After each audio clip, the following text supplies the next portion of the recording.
Hello friends, welcome back to my YouTube channel. आज की इस वीडियो में हम डिस्कस करेंगे complete blood test CBC report. CBC report को आप कैसे देख के जान सकते हैं कि क्या प्रॉब्लम है, कैसे देख के आप इंटरप्रेट कर सकते हैं कि आपको ये सारी कुछ प्रॉब्लम हो रही है। अगर आपने सीबीसी टेस्ट कराया है तो सीबीसी टेस्ट में क्या प्रॉब्लम फाइंडिंग आई है, इसको आप कैसे जान सकते हैं अपने रिपोर्ट को देखते हुए, इसके बारे में हम इस वीडियो में डिस्कस करेंगे। सीबीसी टेस्ट एक ब्लड टेस्ट है जिसका फुल फॉर्म होता है complete blood test. Complete blood test, इसमें हमारे ब्लड के जो कंपोनेंट्स हैं उसको चेक किए जाते हैं। ब्लड के कंपोनेंट जैसे आरबीसी, डब्ल्यूबीसी, प्लेटलेट, इन सब के अलग अलग कंपोनेंट जो हैं उनको चेक किए जाते हैं। उसके थ्रू अगर बॉडी में कोई इन्फेक्शन है, एनीमिया है, ब्लड की कमी है, इन सब को डायग्नोज किया जाता है। उसके हिसाब से आपको मेडिसिन दी जाती है अगर इस तरह की कोई प्रॉब्लम डिटेक्ट होती है तो। सीबीसी रिपोर्ट को समझने से पहले एक बात बता दूं कि आप जब भी कोई सीबीसी रिपोर्ट देख रहे हैं, आप जब भी कोई भी रिपोर्ट देख रहे हो, तो जिस लैब से आपने टेस्ट कराया है उस लैब के रेफरेंस वैल्यू से ही अपने वैल्यू को, अपने रिपोर्ट के वैल्यू को कंपेयर करें। आइडियल जो आपको दिया गया है या फिर आइडियल जो आपको पता है या फिर कुछ और ऐसे वैल्यूज़ हैं उससे कंपेयर ना करें, क्योंकि अलग अलग मशीन की रेफरेंस वैल्यू रेंज अलग अलग होते हैं। तो जिस लैब से आपने टेस्ट कराए हैं उसी लैब के रेफरेंस रेंज से आप कंपेयर करें अपने वैल्यू। सीबीसी में हम ब्लड सेल्स की स्टडी को देखते हैं कि ब्लड सेल्स में क्या क्या एबनॉर्मलिटीज़ है। उसमें डब्ल्यूबीसी, आरबीसी और प्लेटलेट है। फर्स्टली हम बात करते हैं डब्ल्यूबीसी के बारे में। डब्ल्यूबीसी को वाइट ब्लड कार्पस्कल कहते हैं, या फिर इसी को ल्यूकोसाइट कहते हैं, या फिर इसको टोटल ल्यूकोसाइट काउंट, जिसको टीएलसी के नाम से जाना जाता है, या फिर टोटल काउंट के नाम से जानते हैं। ये अलग अलग नाम हैं जो कि डब्ल्यूबीसी के ही नाम होते हैं। डब्ल्यूबीसी की नॉर्मल वैल्यू, जो टोटल ल्यूकोसाइट काउंट की नॉर्मल वैल्यू होती है 4000 से 11000। अगेन मैं बता रही हूँ कि आप उस रेफरेंस रेंज से कंपेयर करें जहाँ से आपने टेस्ट कराई हुई है। अगर 4000 और 11000 के बीच में अगर रेंज में है तो पर्सन का टीएलसी काउंट नॉर्मल है, पर्सन में कोई इन्फेक्शन नहीं है। अगर टीएलसी काउंट 11000 से ज़्यादा है तो पर्सन में कोई ना कोई इन्फेक्शन है, किसी तरह का इन्फेक्शन एजेंट बॉडी में प्रेजेंट है। नॉर्मली जब हमारे बॉडी में कोई माइक्रो ऑर्गेनिज्म का अटैक होता है तो हमारी बॉडी एज ए डिफेंस की तरह अपने बचाव के लिए शरीर में डब्ल्यूबीसी के नंबर्स बढ़ा देती है, जिससे माइक्रो ऑर्गेनिज्म जो हमारे बॉडी में आए हुए हैं उनको किल किया जाए। तो ऐसे सिचुएशन जिसमें बॉडी में इन्फेक्शन है उस टाइम पे टीएलसी काउंट बढ़ जाता है कि माइक्रो ऑर्गेनिज्म के अगेंस्ट बॉडी फाइट कर सके। जितना ज़्यादा टीएलसी काउंट होगा उतना ज़्यादा इन्फेक्शन सीवियर होगा। टीएलसी काउंट जितना ज़्यादा बढ़ता जाएगा उतना ज़्यादा इन्फेक्शन है बॉडी में। कभी कभी देखा जाता है कि किसी पर्सन में टीएलसी काउंट लाख, 1.5 लाख, इससे ज़्यादा भी हो सकता है, इतने काउंट तक होता है। तो ऐसे पर्सन में अगर इतना ज़्यादा टीएलसी काउंट देखा जा रहा है तो उनके अंदर बोन मैरो में एबनॉर्मल डब्ल्यूबीसी का फॉर्मेशन हो रहा है, एबनॉर्मल डब्ल्यूबीसी फॉर्म हो रहा है, जैसे कि ल्यूकेमिया, ब्लड कैंसर या फिर बोन मैरो कोई डिजीज़ है, उसमें एबनॉर्मल डब्ल्यूबीसी का फॉर्मेशन होता है, जिसकी वजह से डब्ल्यूबीसी का नंबर बहुत ज़्यादा बढ़ जाता है। डब्ल्यूबीसी के 5 अलग पैरामीटर होते हैं, जिसमें न्यूट्रोफिल है, न्यूट्रोफिल, लिम्फोसाइट, स्नोफिल, बेसोफिल और मोनोसाइट्स। न्यूट्रोफिल, इन पैरामीटर को जानने से पहले हम ये जान लेते हैं जिस वर्ड के लास्ट में फिलिया है मीन्स उसके नंबर इंक्रीज हो रहे हैं, नंबर बढ़ रहा है, प्रोडक्शन बढ़ रहा है। ओके, और जिस वर्ड के लास्ट में आपको पीनिया दिखाई दे, पीनिया मीन्स होता है डिक्रीज होना। जिस वर्ड के पीछे आपको पीनिया दिखाई दे इसका मतलब है कि इसका नंबर कम हो रहा है। जैसे न्यूट्रोफिलिया, न्यूट्रोफिल्स का नंबर अगर बढ़ रहा होगा तो उसको न्यूट्रोफिलिया कहते हैं। वहीं अगर न्यूट्रोफिल्स का नंबर अगर कम हो रहा है तो उसको न्यूट्रोपीनिया कहेंगे। न्यूट्रोफिल्स का नंबर बढ़ता है एक्यूट बैक्टीरियल इन्फेक्शन, बॉडी में अगर किसी तरह का बैक्टीरिया इन्फेक्शन है उस टाइम पे न्यूट्रोफिल्स का नंबर बढ़ जाता है। और साथ में अगर कहीं बॉडी में कहीं नेक्रोसिस हो रहा है, सेल्स की डेथ हो रही है, स्पेशली सेल्स का डेथ हो रहा है, तो ऐसे टाइम पे भी न्यूट्रोफिल्स का नंबर बढ़ जाता है। जैसे कि मायोकार्डियल इन्फेक्शन, जैसे हार्ट अटैक के टाइम पे हार्ट की मसल्स डेथ करने लगती है, तो ऐसे टाइम पे भी न्यूट्रोफिल्स का नंबर बढ़ जाता है। अगर न्यूट्रोफिल्स का नंबर बढ़ा हुआ है तो ओवरऑल TLC काउंट भी बढ़ जाता है। अगला है लिम्फोसाइट। लिम्फोसाइट के अगर नंबर बढ़ते हैं तो उसको बोलते हैं लिम्फोसाइटोसिस। अगर बॉडी में लिम्फोसाइट का नंबर बढ़ा हुआ है, जिस रेंज में आपको दिया गया उस रेंज से अगर बढ़ा हुआ है, कोई वायरल इन्फेक्शन है इसलिए लिम्फोसाइट का नंबर बढ़े हुए हैं। वायरल इन्फेक्शन में आपको मिजल्स, मम्स, हेपेटाइटिस, इन्फ्लुएंजा इस तरह के अगर इन्फेक्शन है बॉडी में तो वायरल इन्फेक्शन की वजह से लिम्फोसाइट के नंबर बढ़े होते हैं। और किसी किसी कंडीशन में देखा जाता है कि क्रॉनिक अगर ट्यूबरकुलोसिस है तो ऐसे कंडीशन में भी लिम्फोसाइट के नंबर बढ़ जाते हैं। अगला है स्नोफिल्स।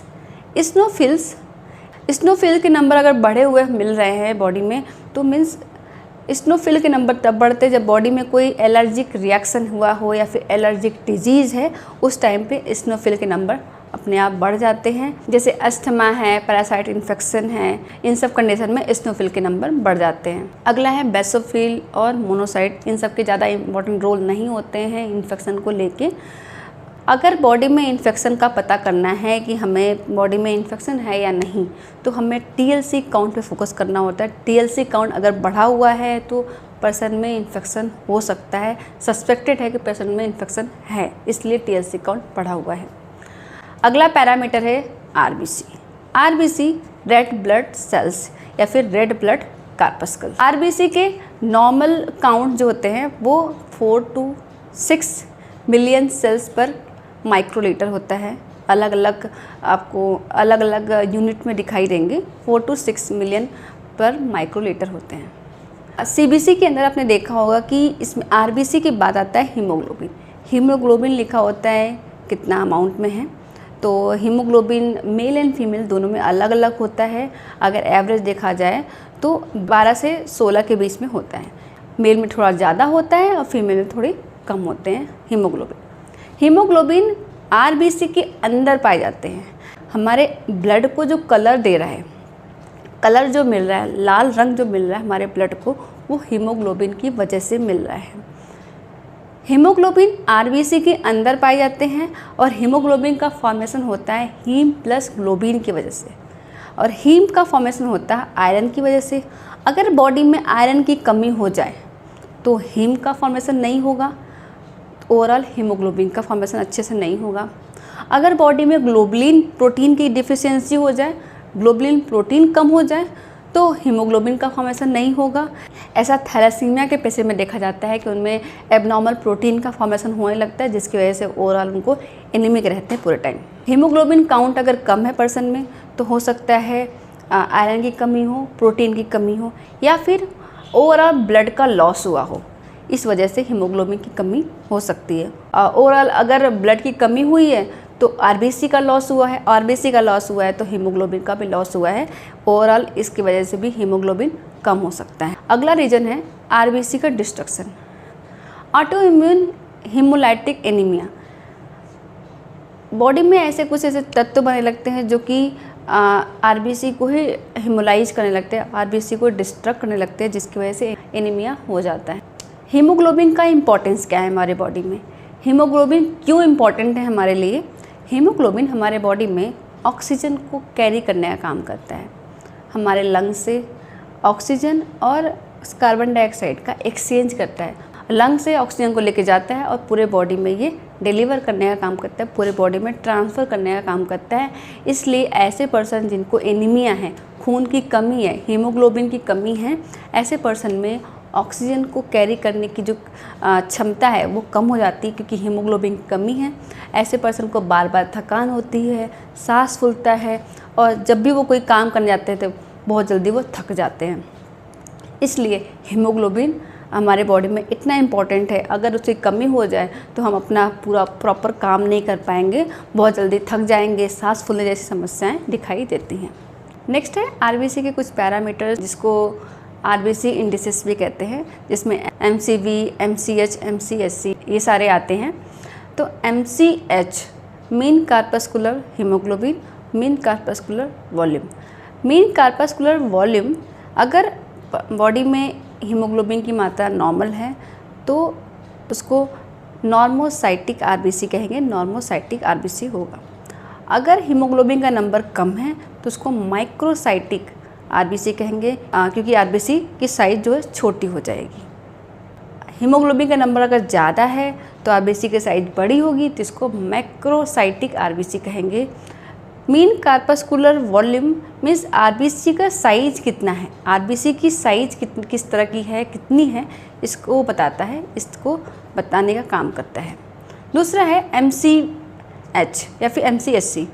ये मीन कार्पस्कुलर हीमोग्लोबिन, एक आरबीसी के अंदर कितना हीमोग्लोबिन पैक्ड है इसको कहते हैं, कितना हीमोग्लोबिन प्रेजेंट है इसको एमसीएच कहते हैं, एमसी मीन कार्पस्कुलर हीमोग्लोबिन कहते हैं। अगर नॉर्मल अमाउंट में अगर पैक्ड है, हीमोग्लोबिन की मात्रा अगर नॉर्मल है तो इसको नॉर्मोक्रोमिक कहते हैं, नॉर्मोक्रोमिक कहेंगे।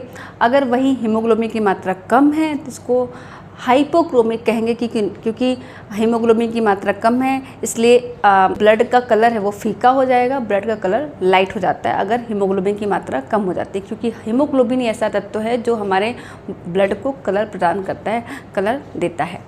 और हीमोग्लोबिन की मात्रा अगर ज़्यादा है तो इसको कहेंगे हाइपरक्रोमिक, जिसमें ब्लड का कलर बहुत डार्क हो जाता है, ब्लड का कलर ज़्यादा डार्क होगा। अगर बॉडी में किसी तरह का एबनॉर्मल सेल्स की फॉर्मेशन हो रही है, ब्लड सेल्स एबनॉर्मल फॉर्म हो रही है, एबनॉर्मल शेप एंड साइज़ के फॉर्म हो रही है, तो वो बॉडी में जल्दी जल्दी डिस्ट्रक्ट होगी, जल्दी जल्दी डिस्ट्रक्ट होती है। अगला है reticular counts. Reticular counts means किस रेट से आरबीसी का प्रोडक्शन हो रहा है। अगर रेटिकुलर काउंट्स ज़्यादा है तो आरबीसी का प्रोडक्शन ज़्यादा हो रहा है। इसकी नॉर्मल वैल्यू होती है 0.5 से 2.5%।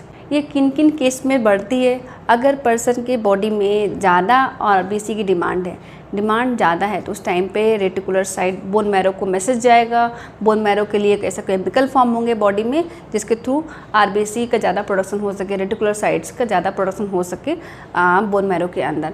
अगर किसी पर्सन में सिवियर ब्लीडिंग हुई है तो भी आरबीसी का डिमांड ज़्यादा होगा बॉडी में, तो रेटिकुलर साइट्स के फॉर्मेशन ज़्यादा होंगे। किसी वजह से ऑटो इम्यून डिस्ट्रक्शन हो रहा है आरबीसी का, तो उस टाइम पे भी रेटिकुलर साइट्स ज़्यादा बनेंगे, रेटिकुलर साइट्स ज़्यादा फॉर्म होंगे। अगला है पीसीवी, जिसको पैक्ड सेल वॉल्यूम या फिर हेमाटोक्रिट कहते हैं। हेमाटोक्रिट होता क्या है? हेमाटोक्रिट, अगर हम ब्लड को एक टेस्ट ट्यूब में या फिर किसी वायल में रखें तो नीचे जो रेड कलर की जो सेल्स बैठ जाती है वो होता है हेमाटोक्रिट लेवल। प्लाज्मा और ब्लड सेल्स किस रेशियो में है उसी को कहते हैं, कितने रेशियो में, कितने परसेंटेज में है आपका ब्लड सेल्स और प्लाज्मा, उसी को कहते हैं हेमाटोक्रिट लेवल। किन कंडीशन में हेमाटोक्रिट ज़्यादा होंगे और किन कंडीशन में हेमाटोक्रिट कम होंगे इसको देखते हैं। हेमाटोक्रिट ऐसे पर्सन जिनको डिहाइड्रेशन है या फिर डेंगू शॉक सिंड्रोम है, ऐसे पर्सन में हेमाटोक्रिट ज़्यादा हो जाता है। या फिर बॉडी में बहुत ज़्यादा आरबीसी का प्रोडक्शन हो रहा है, पॉलीसाइथीमिया है, मीन्स ब्लड का प्रोडक्शन बहुत ज़्यादा हो रहा है, तो ब्लड सेल्स बहुत ज़्यादा फॉर्म हो रहे हैं, तो ऐसे कंडीशन में भी हेमाटोक्रिट का लेवल बढ़ जाता है। हेमाटोक्रिट लो कब होता है? आरबीसी के नंबर्स अगर कम है, मिनरल्स और विटामिन्स की डिफिशियंसी है, या फिर किसी तरह का उस पर्सन में ब्लीडिंग चल रहा है, ब्लीडिंग क्रॉनिक या फिर एक्यूट ब्लीडिंग है, उस टाइम पे भी आपका हेमाटोक्रिट लेवल कम हो जाता है। अगला ब्लड का पैरामीटर है थ्रोम्बोसाइट्स या प्लेटलेट। प्लेटलेट की नॉर्मल वैल्यू 1.5 लाख से 4 लाख तक होते हैं। अगर इनसे कम आता है, 1.5 लाख से अगर कम आएगा तो उसको थ्रोम्बोसाइटोपिनिया कहेंगे। पिनिया मीन्स कम होना, और वही अगर 4 लाख से ज़्यादा अगर मिलते हैं तो उसको थ्रोम्बोसाइटोसिस कहेंगे। साइटोसिस मीन्स फॉर्मेशन होना। अगर नाम के अंत में साइटोसिस लग रहा है, मेडिकल टर्म में उसको बोलते हैं फॉर्मेशन हो रहा है। थ्रोम्बोसाइटोसिस मीन्स प्लेटलेट का फॉर्मेशन हो रहा है, ज़्यादा फॉर्मेशन हो रहा है।